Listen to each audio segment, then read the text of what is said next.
Purines. Purines tend to be in rich, so-called rich foods, and they go on to produce xanthin and then uric acid. So purines are adenosine and guanosine, go on to make xanthin, which we talked about yesterday as a marker, and then that goes down through xanthine oxidase to uric acid. And this, with a bit of luck, it becomes soluble into sodium urate, which is what we wee out when we have gout, or should do. So SLC2A9 has been recently found to transport uric acid, and genetic variants of the transporter have been linked to increased risk of developing hyperuremia, a type of gout, and Alzheimer's disease. So this is a gene, SLC2A9. So this particular protein is on chromosome 4 here. So I put them in every time I find a gene, every time I find something, an enzyme which is wrong, a polymorphism, I find the gene for it. And then you say, chromosome 4, we can look that up on chromosome 4 here and test the person. So in other words, everybody who's got gout, you can test them on chromosome 4 and say, yes, you're right, it's a genetic defect. And you find mother had it or father had it. High purine foods, therefore, are red meats which come from cows and sheep. So it's steak, chops, beef, meat extracts, game, oxo, bovril, gravy, brains, kidney, heart and liver, all sorts of things you have every day, really, aren't they? Sweetbreads. Now we discover sweetbreads. Sweetbreads officially are thymus and pancreas. Some people say sweetbreads are testicles. This is not the case. Nobody really knows what sweetbreads are. But the official sweetbreads are thymus and pancreas. Shellfish such as mussels, oysters and sea eggs, anchovies, herrings, mackerel, sardines.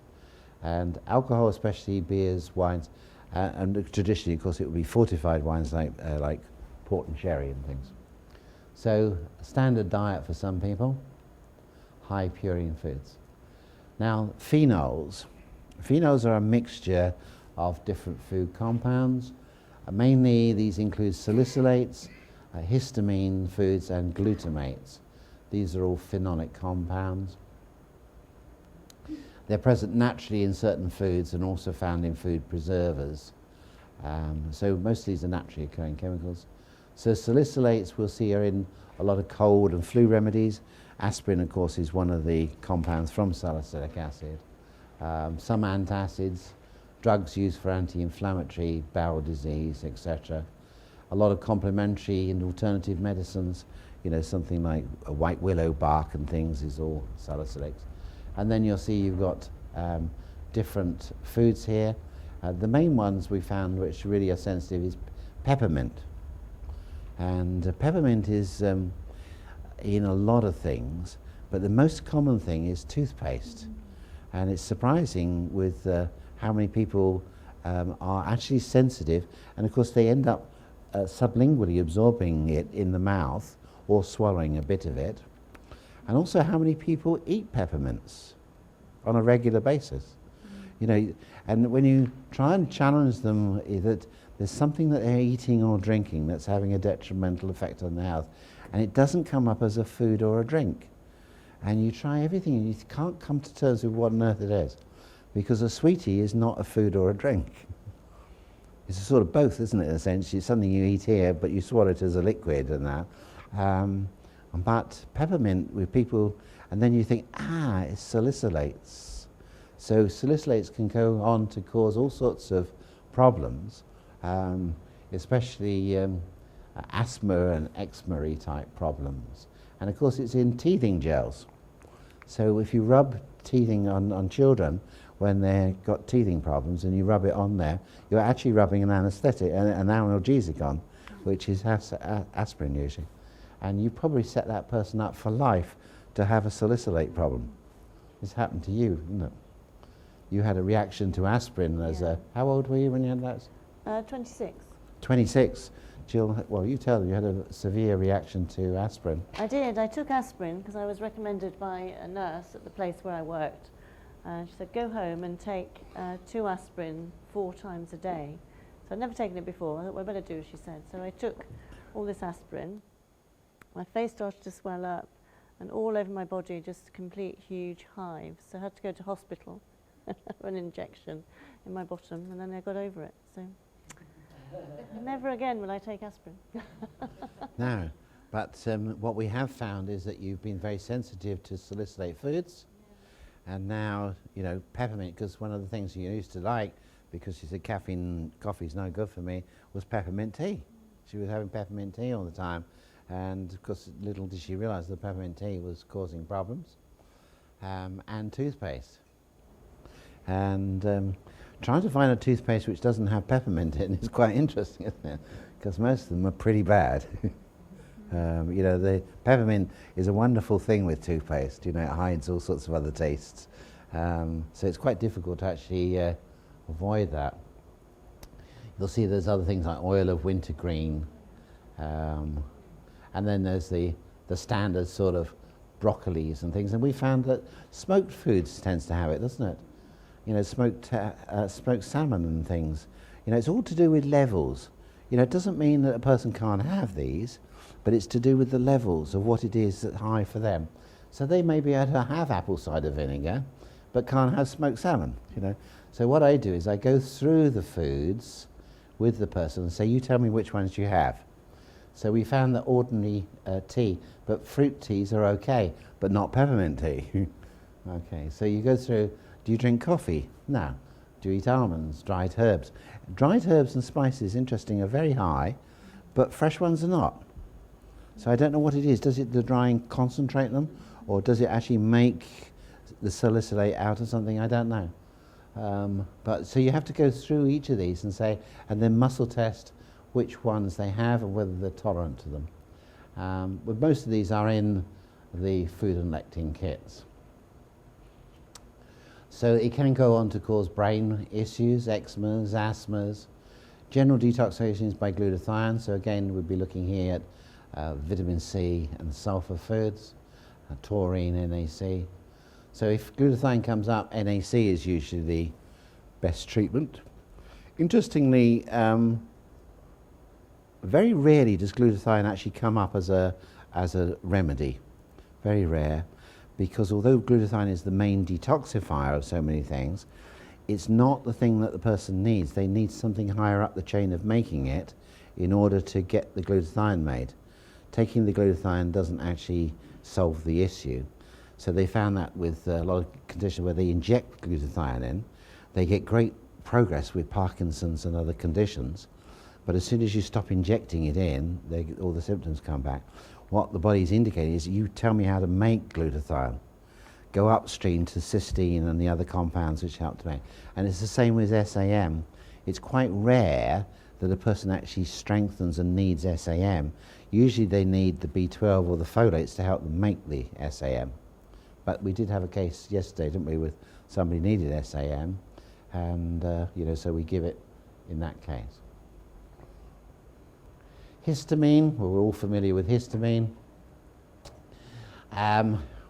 Histamine foods again are very varied. Bananas, prickly pears. Anybody tried to pick a prickly pear? Stinging nettles, of course, don't usually eat those, although we used to. Cabbage, milk thistle, shepherd's person, various things here. Sauerkraut, salamis, a lot of smoked mackerel, these sort of crabs, cod, etc. So there's quite a few foods that do naturally contain histamine. And again, you've got to go through them all, and there's avocados that come up again there. So you just go through the list with the person and say, just leave off those foods for a week or two, get the level down. And there's the breakdown of histamine this way here. Diamine oxidase, what Julie was talking about, the enzyme here.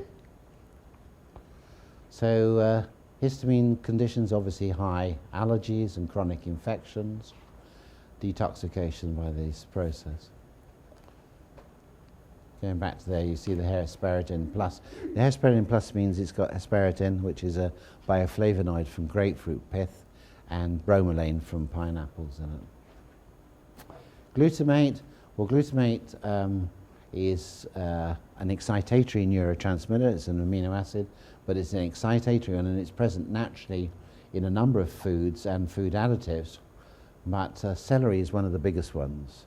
So celery is one of those on the hit list that Jill was talking about. When you go to restaurants, and good quality restaurants tend to give you a page now, even this country, of food allergens. Not all do, but they say, you know, warning, tell us if you have problems with any of the following things. And that's how we learned about lupin. Now, I never understood that people had lupin, but lupin is a big thing on the continent as a gluten-free flour. It's a source of flour, and it's a good, you know, good substance on there.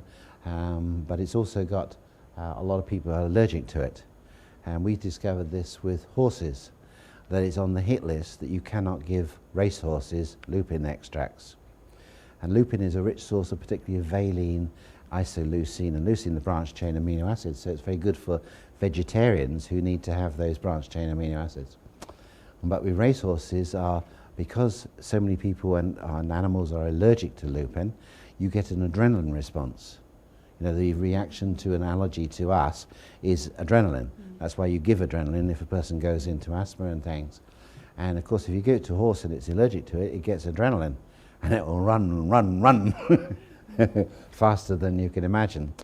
So lupin is a no substance on the hit list, because we make food supplements for certain racehorses, and they're not allowed to have them. So glutamate foods are in soya sauces and things like that, fish sauce. These are all synthetic substances, usually with monosodium glutamate added to it, but they're naturally present again in certain ripe tomatoes, broccoli, peas, walnuts, etc. there. Then you've got the most common disease, of course, with conditions here is hyperactivity in people, which will lead also to hypertonicity. So in this case, hypertonicity is often spasms. You know, you can see people are tight as can be. So when a person shows up to circulation sacs, glutamate receptors are high, they're tight, they're tense, you know, and it's not just failing to switch off, it's like a spasm. You find this in children who've got spasms in the calf muscles, really rock solid and things. So N-acetylcysteine is what we call mother's little helper.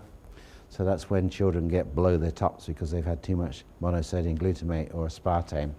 So NAC is the best antidote there.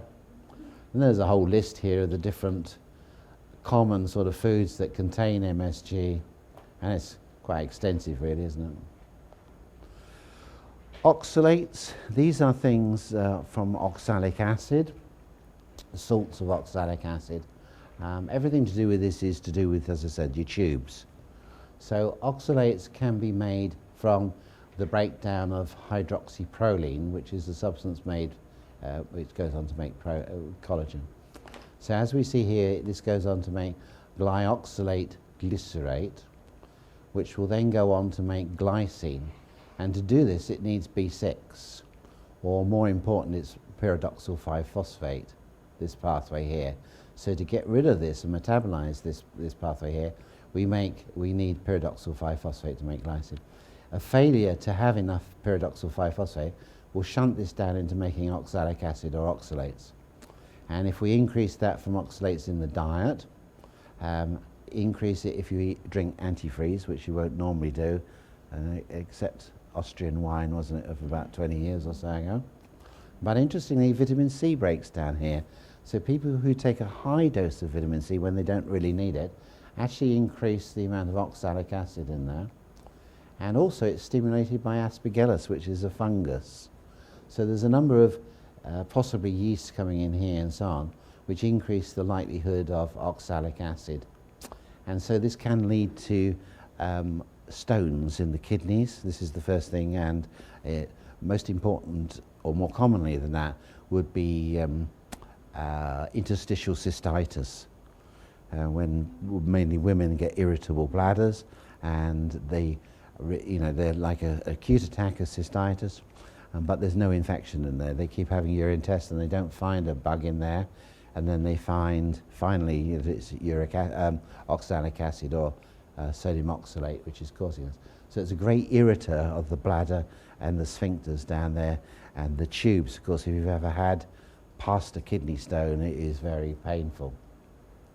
So here's another example of that, of the glyoxylate going on to produce glycine, which is B6 dependent, and a deficiency of B6, which is common, then goes on to make oxalate, calcium oxalate kidney stones.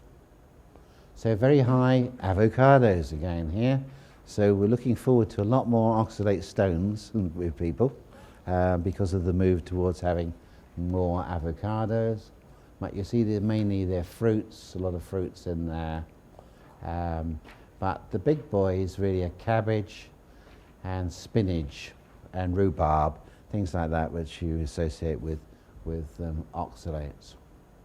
So not all kidney stones are calcium oxalate, but a fair bit of them are. Some are uric acid, some are cholesterol, but most probably if you've got high oxalates you're B6 deficient. So that's the thing to remember, pyridoxal 5-phosphate is what's needed. Kidney stones, interstitial cystitis, yeah. Caffeine, we don't really need to say too much, obviously it's in coffee, and any caffeinated drinks fortified with it, weight loss pills, anything which gives you a high dose of caffeine, probably Red Bull.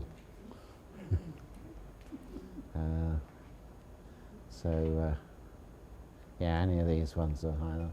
So hypertension, caffeine can lead to. I know that myself, that if I have too many cups of coffee, you know, I can feel, you know, you did a seminar over a weekend and you have too much coffee, you know, on Monday I'm a bit, you know, up like that, and you think, oh, I wonder if the blood pressure's up a bit. Because it takes some time, a little bit, to detoxify caffeine, and remember most of that goes through methylation pathway. So we want to increase our methyl donors there. Betaine I talked about briefly. This is naturally present in a number of foods here, and basically it's a compound which the body makes from choline from the diet, but it goes on to make eventually glycine. But if you're zinc deficient, betaine builds up and then it will shunt and inhibit the conversion of homocysteine to methionine, so you may get a build-up of homocysteine and the problems. Cysteine is the sulfur-bearing amino acid, which is mainly going to be in your eggs and your sulfur foods, plants in red peppers, onions, garlic, broccoli, Brussels sprouts again. And cysteine will go on then to make taurine. So if there's an inhibition here or here, we get a build-up of cysteine and a deficiency of taurine. Sulfites, this is the thing that they add to kill the yeast in wines and beers. Very difficult to find sulfate-free wine. There are available sulfate-free wines, but you have to pay for them quite a lot. There are devices which take sulfur out, or sulfates out, that you can filter the wine, and you can remove the sulfates that way, and that can be quite effective. So it's in a lot of tinned and other compounds there. So common detoxified by sulfite oxidase, which is a molybdenum-dependent enzyme. Do you want to pop out or anything? You're right. So getting towards the last ones now, the tomato toxin, which we struggled for a long time because we found that all cancer cases seemed to weaken to tomato, and we couldn't find out, you know, what it was, whether it was some strange chemical that was present in tomatoes that didn't necessarily present in other solanine foods. So it came a bit of a mystery there for a while, until we discovered what it was actually atropine. So atropine is otherwise known as belladonna. So it's in the deadly nightshade food, the solanine foods, but it's a different chemical, and in fact, interesting, it does the opposite to alpha-solanine. It actually inhibits the production of acetylcholine. And acetylcholine runs our parasympathetic nervous system. And those of you who are very quick saw that on Jill's slide yesterday, the T cells and the T helper cells were all modulated by acetylcholine. You had to be quick to spot it. ACH is the neurotransmitter, which means basically if you've got a gallbladder, you're going to have a low acetylcholine, and if you've got a liver, you've got high acetylcholine. Okay? So you could have an overreactive immune system if you've got a liver problem, and you can have an underactive immune system if you've got a gallbladder as an issue. So tomato, again potato, aubergines, bell peppers, chilies, all the things that we met before, and a few herbs, herbane, datura, and mandrake root. So atropine is, let's say first of all why it's called belladonna. Belladonna is Italian. Bella means beautiful, and donna means a woman. Okay? So a beautiful woman used to put deadly nightshade in her eyes. Okay, it's part of the deadly nightshade family. And this is what they do in the optician. When you go in there, they put drops in your eyes and it opens your pupils up. And then they could look at the back of your eye. So a beautiful woman will put nightshade in their eye and dilate the pupils. Okay? And the reason for that, as we see, because it paralyzes the parasympathetic nervous system. Okay? So it opens up. And apparently it attracts the men. So a man can't resist a woman with wide open eyes. So all women become beautiful to the man. And heaven knows what damage it does to the girl, to the woman over a period of time if you keep doing it. But that's why we were called belladonna. So atropine counters the rest and digest activities of the glands, regulated by the parasympathetic nervous system. So the parasympathetic runs the day-to-day working of the body in almost everything. So everything is run by the parasympathetic, and the sympathetic takes over when it wants extra activity, like under stress, or a balance to the parasympathetic. So the parasympathetic in some ways is like the brake on the car, it just regulates it. So atropine is a competitive reversible antagonist of the muscarinic acetylcholine receptors in the parasympathetic nervous system. So basically it's an anti acetylcholine. So the one that you see it is, first of all, parasympathetic here, the muscarinic, is the one that constricts the pupil. Okay, so the constriction of the pupil is parasympathetic by the circular muscles which constrict. So you don't have to, if I put a bright light into your eye, you don't have to say pupil constrict, it does it automatically, which is part of the autonomic nervous system. And this is why you find one of the first symptoms is you can't read close up, because if your pupil is too open, you're focusing on the distance. So you see the distance, but as you bring the book closer, the words get muddled. So what you end up doing is putting the book or the words further away, until then you end up, oh, I better get glasses, and then you can read again. Okay? So what you're doing is you're projecting the image too far back on the lens.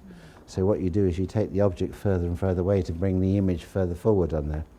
Where in fact the problem is, of course, that you're not shutting your pupil down.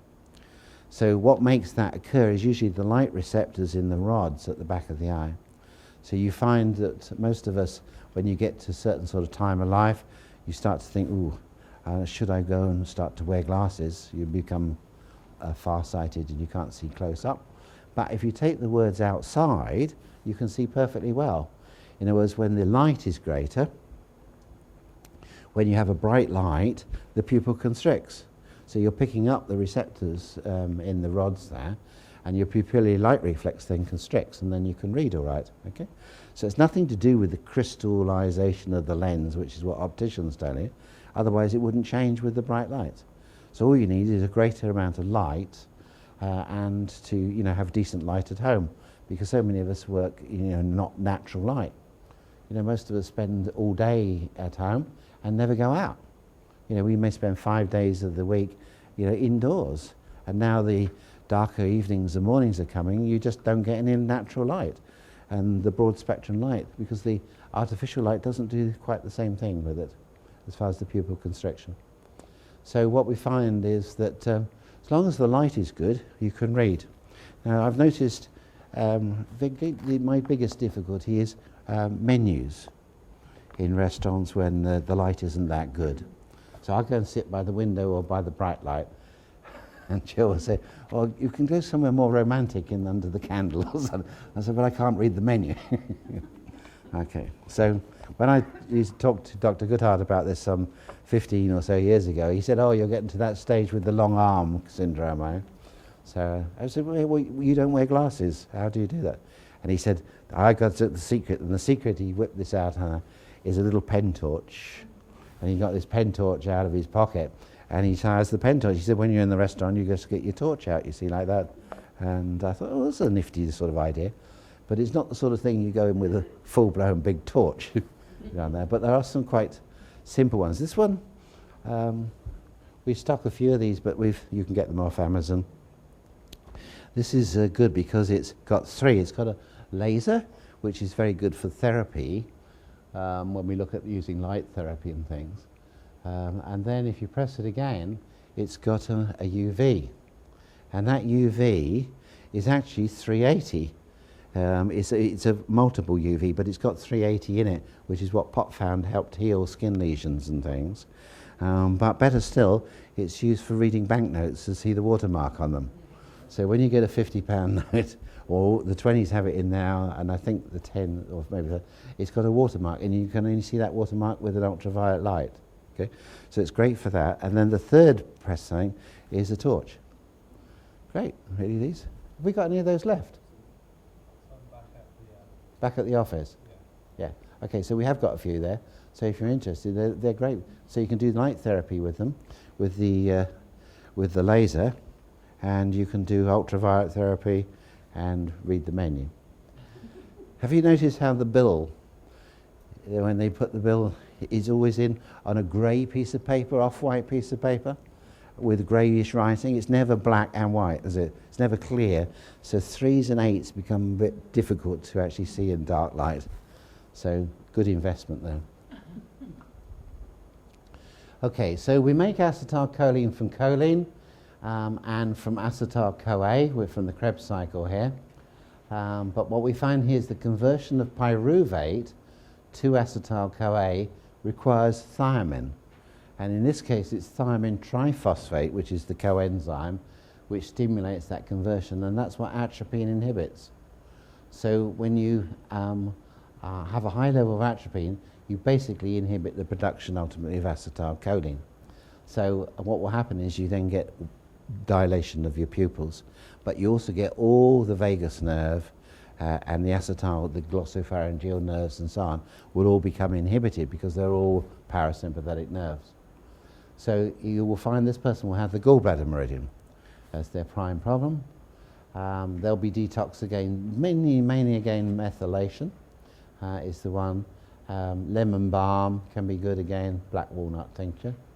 So a person with high atropine, that's going to be the liver, is as hot as a hare, blind as a bat, dry as a stone, red as a beetroot, and mad as a hatter.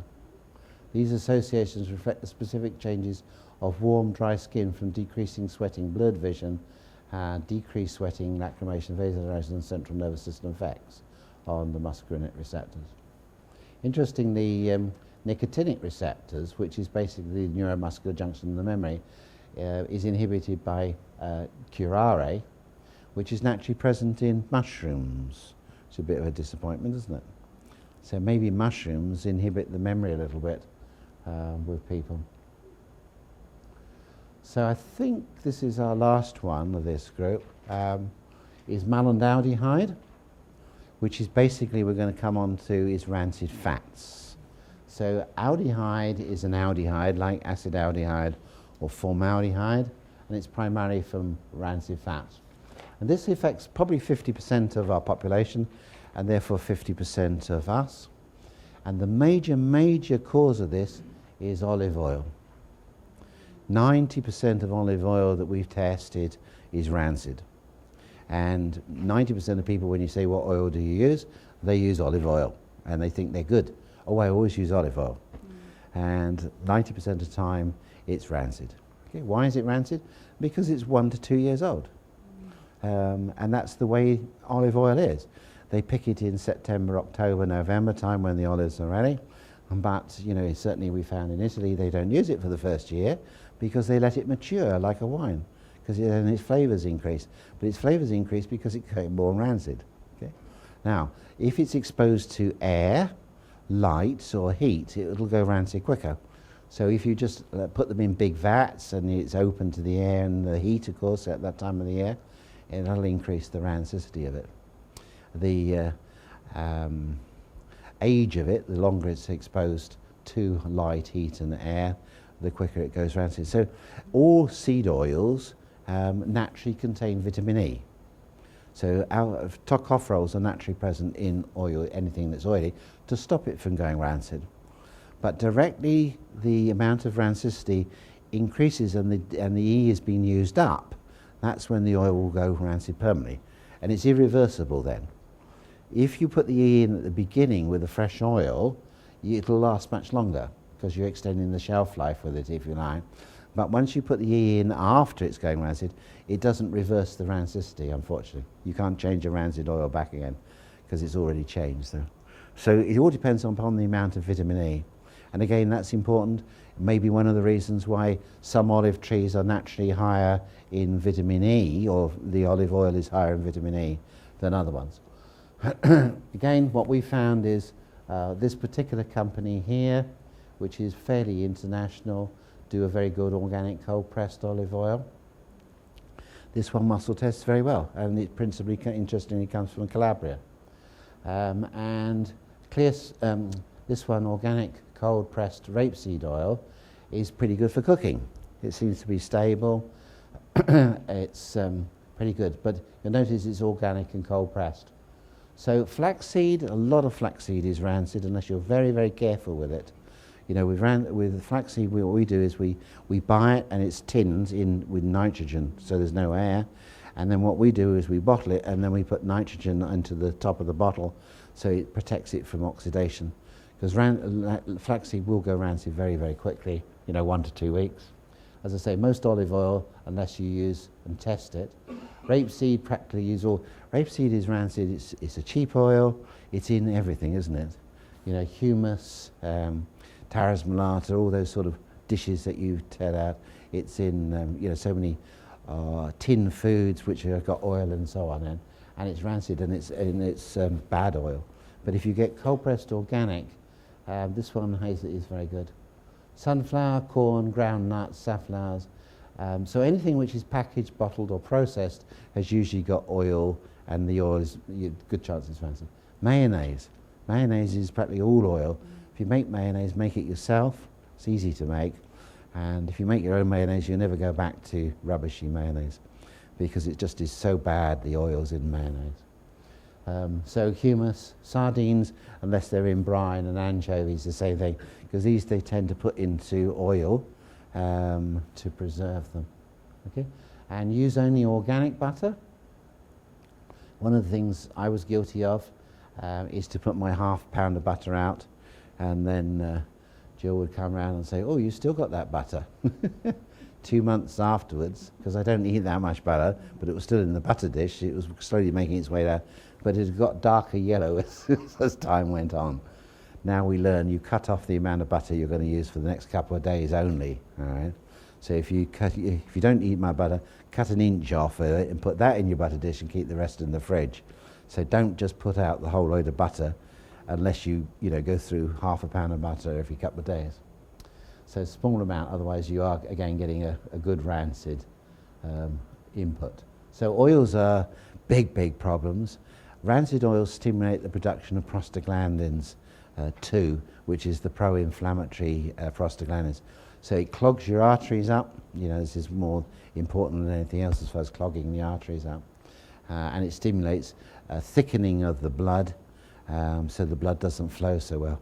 So getting off bad oils. Bad oils are probably the biggest cause of heart disease, circulatory disease of this part of the century, or latter part of the 20th century. So diseases would be neurological problems, skin problems, high prostaglandins too.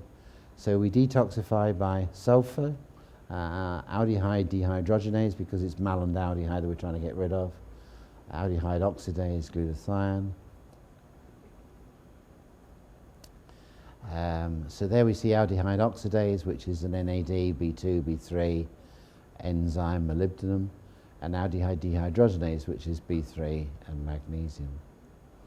Here we see ethanol being metabolized through alcohol dehydrogenase to acetaldehyde to acetic acid, whereas methanol, which is wood alcohol, which is fermented basically by bad funguses within our gut sometimes, goes to produce formaldehyde, which then goes to make formic acid, which should break down again to carbon dioxide and water. But this goes around to add the formic part to tetrahydrofolate to make formyl tetrahydrofolate, or folinic acid as it's called. So free radicals are decompose lipids and form hydroperoxides, a series of different radicals like lipid radical, peroxyl radical and hydroperoxyl radical. So all of them form malonaldehyde and 4-hydroxynonenal, which are markers for rancid fats basically. So rancid fats occur mainly in unsaturated fats. They're more susceptible to rancid because of the double bonds. They turn rancid in the presence of oxygen basically. Malonaldehyde is used as a biomarker to assess oxidative stress of a person. So again, it's something we've considered putting into that marker for the center of the star here, that C-reactive protein, NF-kappa B, and perhaps malonaldehyde could be combined as a marker for inflammation now. So how do we measure this? Measurements of oxidative stability of an oil. The Rancimat is the standard test, lab test, which is a method that measures the progress of the oxidation of an oil reaction. It measures the volatile oxidation products, and there was the production largely of formic acid that produces. So the biomarker for a rancid fat really is formic acid. Formic acid, if you don't know, is what red ants give you when they crawl over you, and then you itch like mad, don't you? And so anybody who itches, there's a fair chance you might weaken to formic acid. So formic acid is a very good marker for itchy skin. Okay? And most of the time for the itchy skin, the cause of this is rancid fats, because the rancid fats go on to make formic acid. All right, does anybody itch a lot here? Anybody going to own up to itching a lot? Because you get a lot. And when you get an itch, you've got to scratch. You know, when you've got patients with this, when you itch, you have to scratch. And you scratch and you scratch and scratch till you make it red raw. And sometimes it bleeds because you just can't. People say, well, stop scratching. You can't. And this is what happens with eczema and things, isn't it? The kid doesn't. They have to wear gloves and things like that. And, I had a bout of this myself a couple of years ago. And it took a long time to realize what it was. I thought it was aluminium toxicity, all sorts of things. And then I realized I changed my olive oil. And I thought I changed to a good olive oil because I was worried about this olive oil being in a can with perhaps aluminium toxicity and things like that. So I changed to another make, which was organic and everything else, for a year and a half. And for a year and a half I itched. I had no idea that it was something simple, that I just changed the oil and was taking a rancid oil. And every day I'd have, make mayonnaise and things from this lovely rancid oil. And, gradually the itching started a small bit and then get bigger and bigger and bigger, and everybody got very worried about it. And, as soon as I changed the oil back or found that good quality oil, everything disappeared and the skin recovered, and amazing. But you just wonder, how many of our patients just are oxidizing, taking in rancid oils, and they're becoming rancid as a result. So all those cell membranes which use those particular oils are rancid. So you test the patient with formic acid to see if they weaken in the clear. Well, some do and some don't with this problem. But believe me, if you put the emotional ones on, a lot of people do. Okay, a lot more people, and then they admit to itching. So you sure you don't itch? Well, actually I do at night time, but and then, of course, when they sweat this stuff out, and then they start to itch. So they weaken to formic acid in the clear. Okay, now you test the oil. Now again, the majority of people will weaken to the oil in the clear, but some people you need to put the formic acid with the oil before they weaken. Okay, So that's probably that is not quite as bad as oils that weaken in the clear. Okay, but now we know this is a possibility. Probably if you put the emotional meridian on and then test the oil, the amount of oil may be even higher than 90% that's rancid. So if a strong indicator muscle weakens to the oil or the food, especially with the fulvic acid, it's rancid, don't touch it. Right, so I think what we'll do is we'll break for lunch now, and we'll see if we can grab some oil, shall we? Now you'll find that anything that's deep fried today will of course be deep fried in the best organic cold pressed non-rancid oil, because this hotel does nothing else but use excellent oils, of course.